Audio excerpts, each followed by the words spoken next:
Most people sit down to eat without realizing that the first thing being digested is not the food on the plate, but the emotions carried to the table. Long before the stomach begins its work, the mind has already started processing the day. The arguments that were not resolved, the worries that followed you home, the comparisons scrolling endlessly on a screen, the silent pressure to be somewhere else, someone else, something more. All of this arrives at the meal before the food does. The body listens carefully to the mind.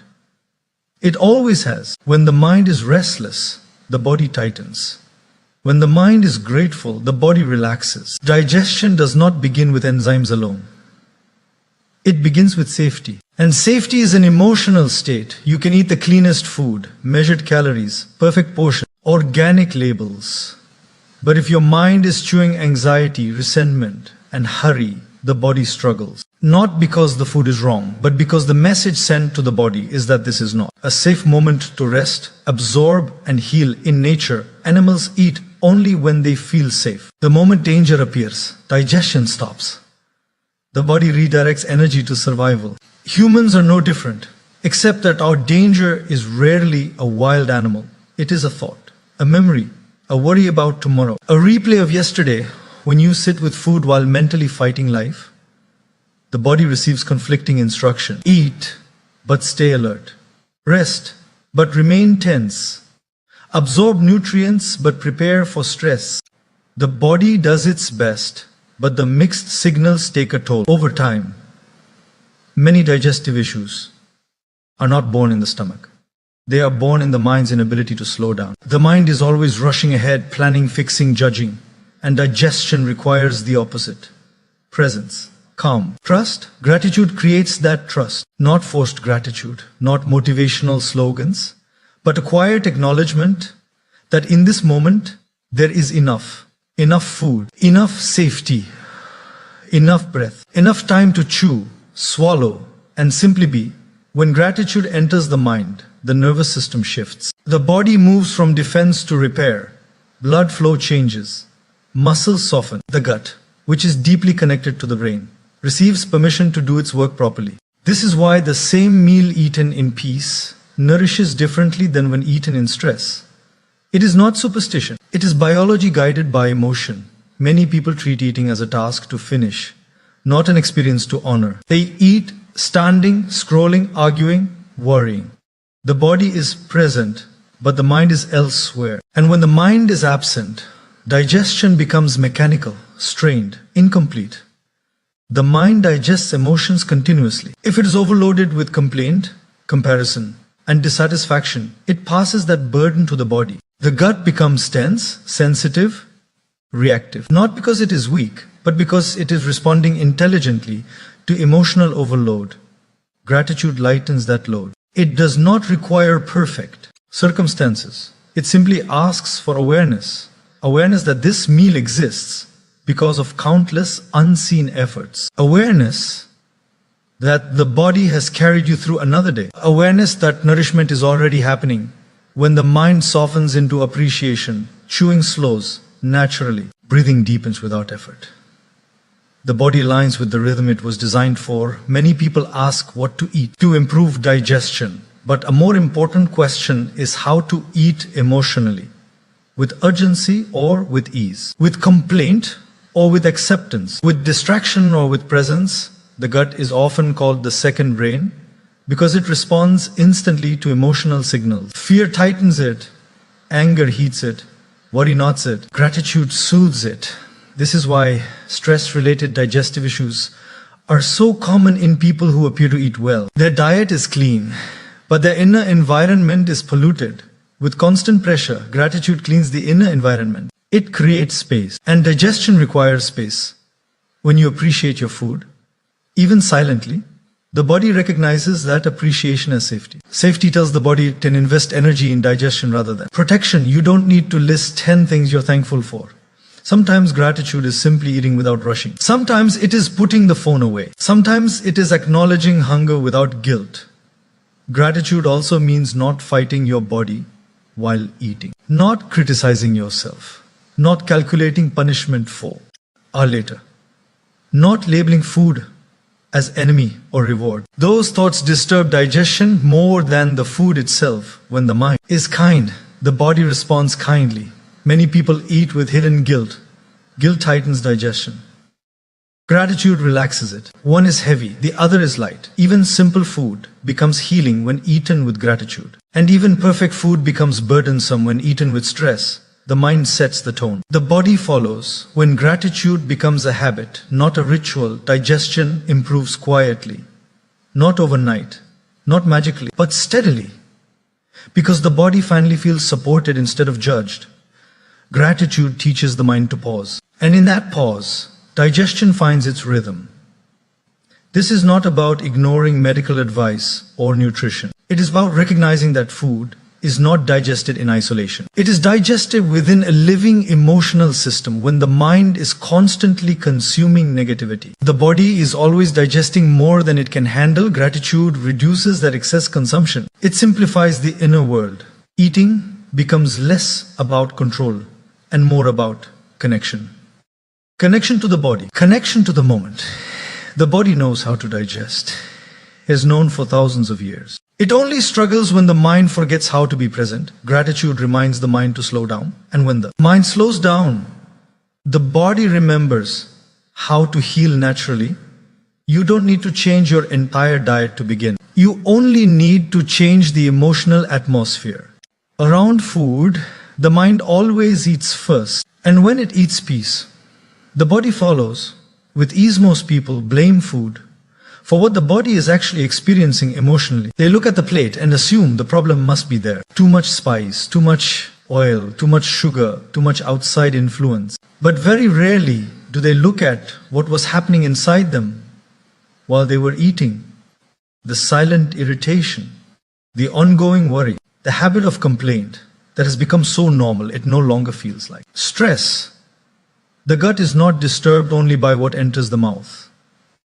It is disturbed by what circulates in the mind. Stress does not announce itself loudly. It quietly settles into the nervous system and stays there, tightening muscles, shortening breath, speeding thoughts. And the gut, which is deeply connected to the nervous system, responds. Immediately, complaint is a form of stress that people underestimate. It feels harmless because it is common. Everyone complains.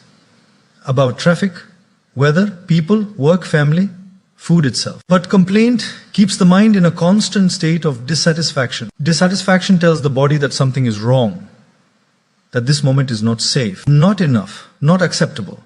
When the mind is in complaint, the body does not relax. And digestion cannot happen properly without relaxation. You can eat a simple home-cooked meal. But if you are mentally arguing with life, the gut reacts as if it is under attack. Acid secretion changes. Muscle contractions become irregular. Absorption weakens. Over time, the body learns to associate eating with tension.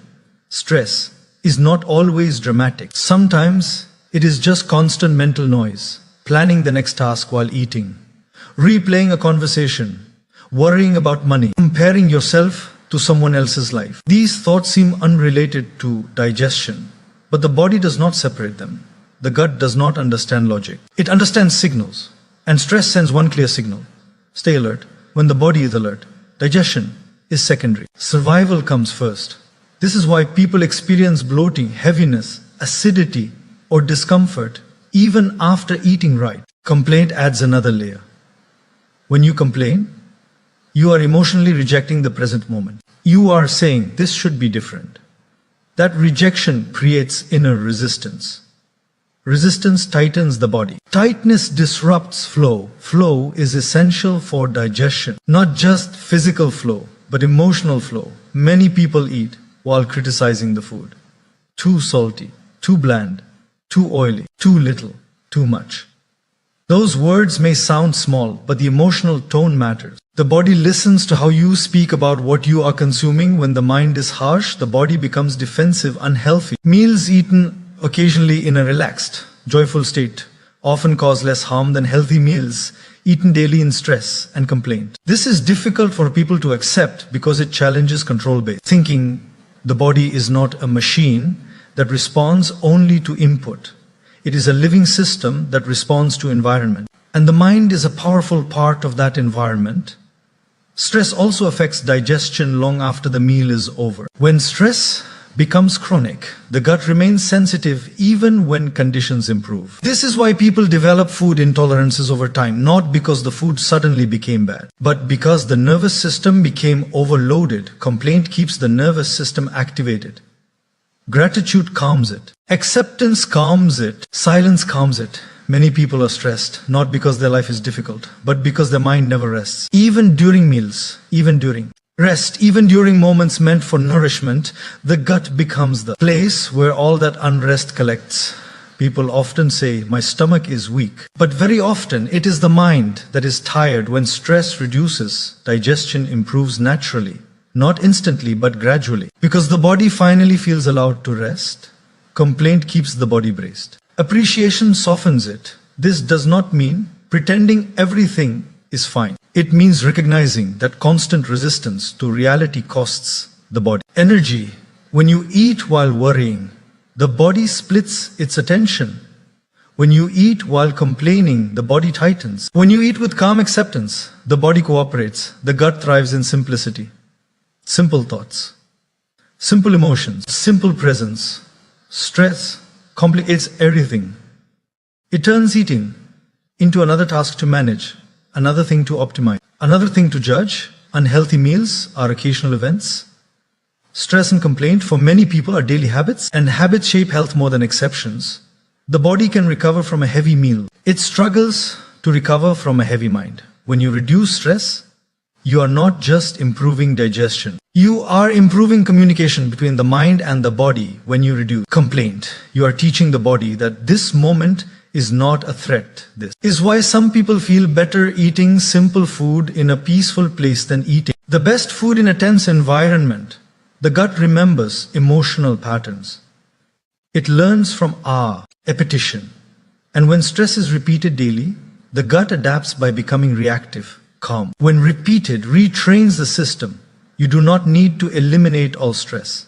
That is unrealistic. You only need to stop carrying it to the table. Meals are meant to be pauses, not battlegrounds. When you protect mealtime from stress and complaint, digestion slowly repairs itself, not because food changed, but because the inner climate changed, and the gut responds more to climate than to calories. The body has its own intelligence, far more ancient and refined than most people realize. Long before supplements, prescriptions, and plans existed, the body knew how to repair, restore, and rebalance itself. This intelligence is not something you need to install. It is already present. The real question is whether the body feels safe enough to activate it. Healing does not begin with effort. It begins with permission. And gratitude is one of the clearest ways the body receives that permission. When the mind is constantly tense, critical, or dissatisfied, the body remains in a defensive state. Defense is useful in danger, but harmful when it becomes a lifestyle. In defense mode, the body prioritizes survival over repair. Muscles tighten. Breath shortens. Systems meant for healing slow down quietly, not as punishment, but as protection. Gratitude signals the opposite. It tells the body that this moment is not an emergency, that there is something right here, not just something wrong. That awareness alone changes how the nervous system behaves. When gratitude is felt genuinely, not forced, the body relaxes its guard. Blood flow shifts. Hormones change their balance. The immune system becomes more responsive. Digestion improves. Sleep deepens. These are not miracles. They are natural responses to safety.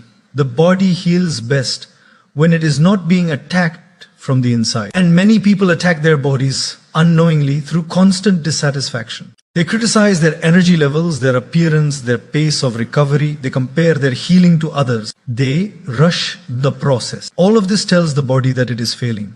Gratitude tells the body that it is trusted. Trust is powerful. When you trust the body, you stop micromanaging every sensation. You stop panicking at every discomfort. You stop turning every signal into a threat. That calm attention allows the body's intelligence to work without interference. Healing intelligence is subtle. It does not respond well to pressure. It responds to cooperation. Gratitude is cooperation with life as it is right now. Not resignation, not denial. Cooperation. When you acknowledge what is working instead of obsessing only over what is broken, the body feels supported. Support allows repair. Many people try to heal while staying in a mental state of complaint. They say they want wellness, but they mentally rehearse illness. They talk more about what is wrong than what is improving. The body listens. Gratitude shifts attention gently. It does not ignore pain, but it balances perception. Pain stops being the only story. And when pain is not the only story, it loses intensity. This is why people often feel better when they stop fighting their body and start listening to it. Gratitude is listening without judgment. The body is not against you. It has never been. Symptoms are not betrayals. They are messages. Gratitude helps you receive those messages calmly instead of reacting with fear. When fear reduces, healing accelerates. Gratitude also affects consistency. People who practice gratitude take better care of themselves naturally. Not because they are forcing discipline, but because they value what they are caring for. You protect what you appreciate. Appreciation changes behavior quietly. You eat more mindfully. You rest without guilt. You move with awareness. These small shifts compound into healing over time. The body responds more to emotional climate than to perfect routines. A grateful mind creates a climate where healing intelligence thrives. This does not mean gratitude replaces medical care. It means gratitude allows medical care to work better. Because the body is no longer resisting support, many healing processes are slowed not by lack of treatment, but by constant inner stress. Gratitude lowers that stress. Even in difficult conditions, gratitude finds something stable. Breath, a moment of relief, a supportive presence. That stability grounds the nervous system. Healing intelligence needs grounding. Without it, energy scatters into worry. Gratitude gathers attention into the present. And the present is where healing happens. The body cannot heal in yesterday's regret or tomorrow's fear. It heals now. Gratitude keeps you now. When gratitude becomes a habit, the body stops expecting threat. It becomes more resilient. Recovery becomes smoother. Setbacks become less overwhelming. Gratitude also reduces the feeling of being broke. And many people suffer not only from symptoms, but from the belief that something is fundamentally wrong with them. That belief weakens healing more than any condition. Gratitude reminds you that even with discomfort, life is still functioning. The heart is beating. The breath is moving.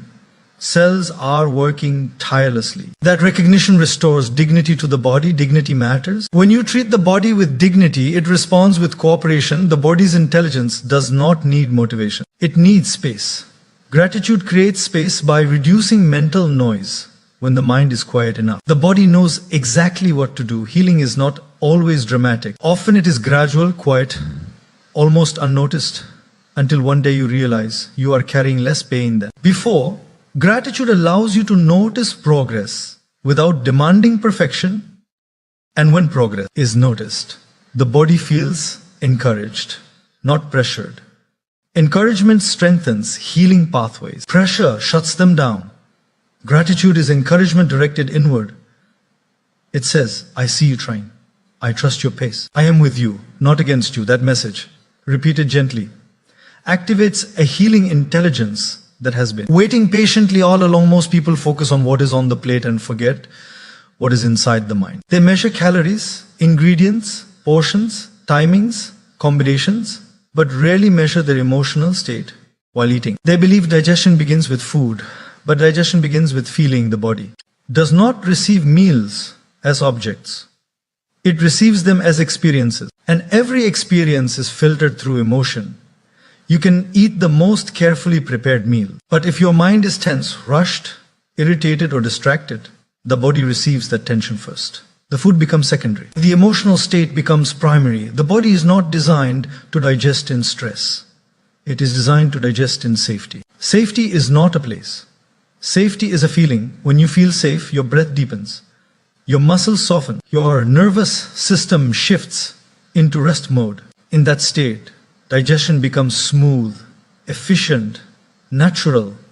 When you feel rushed, your body stays alert. When you feel judged, your body tightens. When you feel anxious, your body prepares for threat. In that state, digestion becomes strained, irregular, incomplete. This is why too people can eat the same meal and have completely different physical responses. Not because their stomachs are different, but because their emotional environment are different. How you feel while eating sets the internal atmosphere, and the body responds to atmosphere more than to ingredients. Many people eat in hurry. They treat meals as interruptions, not nourishment, something to finish, not something to experience. The mind is already in the next moment while the body is still in the current one. That split creates imbalance. The body cannot stay present when the mind has already left. Present is the foundation of healthy digestion. When you are present, chewing becomes slower, breathing becomes deeper, awareness becomes softer. The body enters rhythm. When you are absent, eating becomes mechanical, fast, unaware. The body struggles to keep up. Emotion also shapes perception of food. When you feel grateful, simple food feels satisfying. When you feel resentful, even rich food feels empty. The satisfaction of a meal is not only chemical, it is emotional. Many people overeat, not because they are hungry, but because they are emotionally unsatisfied. The stomach is full, but the mind is empty. Emotional emptiness cannot be filled with food. When you eat while stressed, you are not really eating. You are coping. When you eat while calm, you are nourishing. This is a subtle but powerful difference. How you feel while eating determines whether food becomes healing or burden. Guilt during eating creates tension. Fear during eating creates resistance. Anger during eating creates heat. Gratitude during eating creates ease. The body listens to these signals constantly. Even the act of chewing changes with emotion. In stress, chewing is rushed and shallow. In calm, chewing is slow and thorough. This alone affects digestion more than food quality. The nervous system controls digestion more than the stomach does. And emotion controls the nervous system. So how you feel controls how you digest. People often eat while consuming negative information, news, conflicts, arguments, complaints. The mind becomes agitated while the body is trying to digest. The body receives two opposite instructions. One says rest, the other says prepare. This internal conflict creates physical discomfort over time. Eating in silence or in calm conversation creates a completely different bodily response. This is why peaceful environments support digestion naturally. The emotional tone of a meal becomes part of the meal. If you eat with resentment, you ingest resentment. If you eat with gratitude, you ingest gratitude, not symbolically, but neurologically. The gut-brain connection is constant. Emotional signals travel faster than nutrients. This is why emotional eating patterns create physical symptoms. Many people try to fix digestion by changing food, but never change the emotional relationship with eating. They keep the same stress, the same rush, the same self-criticism, the same distraction, and expect different results. The body responds more to emotional consistency than dietary changes. Calm, repeated daily heal. More than perfect meals eaten in chaos. Feeling safe while eating teaches the body that nourishment is allowed. Feeling judged while eating teaches the body that nourishment is dangerous. This is especially true for people who constantly criticize themselves. They eat while mentally punishing themselves, calculating guilt, planning compensation, promising restriction later. The body feels that conflict blocks flow. Flow is essential for digestion. When the mind is kind, the body opens. When the D is harsh, the body closes. This is not philosophy. This is physiology guided by emotion. Children digest easily because they eat with presence. They eat when hungry. They stop when full. They are emotionally honest with food. Adults complicate eating with rules, guilt, pressure, image, comparison, and control. The simplicity disappears. The body struggles. Returning to emotional simplicity restores digestion. Calm does not mean perfection. It means acceptance. Acceptance allows the body to work without interference. You don't need to make every meal spiritual. You only need to stop making meals stressful. Eating does not need to be a performance. It needs to be a pause from thinking, a pause from worrying, a pause from proving. When eating becomes a pause, the body heals naturally, feeling relaxed. While eating is more powerful than eating perfectly while stressed.